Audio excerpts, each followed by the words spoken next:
Welcome to email services. This is going to be a long video, so buckle in and we'll go through each one of the steps to set up, create, utilize a dedicated domain. To find email services, click on the settings in the bottom left-hand side of your account, and inside the settings section, scroll down until you see email services. Once inside, you most likely will see this pop-up that says create a dedicated domain. There's a couple of reasons why you should consider upgrading to a dedicated domain in your account. So let's click Create Dedicated Domain. Once you've clicked this part, you can then enter a domain name. The domain name that you choose can have a unique subdomain at the beginning. Options include noreply, .yourdomain. Others may be mail, .yourdomain, or marketing. .yourdomain. Make sure to think about the subdomain and the use case for this domain before filling out these details. Once you've filled in your domain, let's click Add and Verify. Your domain URL will show up inside of this box, and you have two options. You can either click on Continue or Add Record manually. When you click on Add Record manually, you'll be presented with the DNS records that you will need to manually copy and paste into your DNS account, such as GoDaddy or Cloudflare, among others. In our case, let's click Continue to automatically add these records into your account. You'll need to make sure that you are signed in to your domain and DNS records account to be able to automatically connect.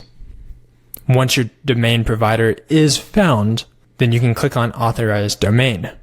You will then be redirected to your DNS provider's authorization page. Make sure you verify each one of the records that are going to be added, and finally click on Authorize. You will then be redirected back into your account where you can see all of the records that will either say not verified or verified under the status section. Let's click on Verify Domain in the bottom right-hand corner, and you will see that several of the records have been verified while others have not. Sometimes it takes a little bit longer for these records to propagate into the account. So retry after a select amount of time and period until the domain is verified. Every once in a while, some of these statuses will switch to not verified that have previously been verified. Do not be concerned with this. Sometimes it takes more time for the details to propagate. You can continue to click on Re-verify the domain until the email settings have been propagated into your DNS provider. While we wait for these status and DNS records to be updated and verified, let's hover to the top left-hand corner of the email services section and let's click on Back to Dedicated Domains. On this page, you have a couple of details. You'll be able to see the domain record at the top. Below this, you'll have dedicated header in which you can apply this for all emails that are sent through this domain. You have the ability to add a shared IP. However, this is only recommended for certain use cases where you have large sending amounts through this email. Next, you can see the SSL issue date and the status of this domain.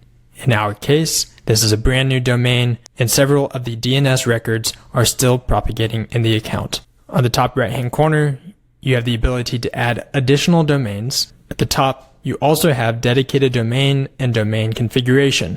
Let's click on domain configuration. Inside of domain configuration, you can customize where emails are sent from, choosing unique domains for email types. For example, if you wanted a particular email domain to only send through workflow domains, you can select that domain in this account. If you want a separate domain name for your email services to send one-on-one conversations, such as marketing.yourdomain you can enter that here. If you want bulk emails to send from no-reply@yourdomain.com, you can then add that domain here. You also have the ability to adjust the frequency settings once the domains are added. Let's click Back to Dedicated Domain.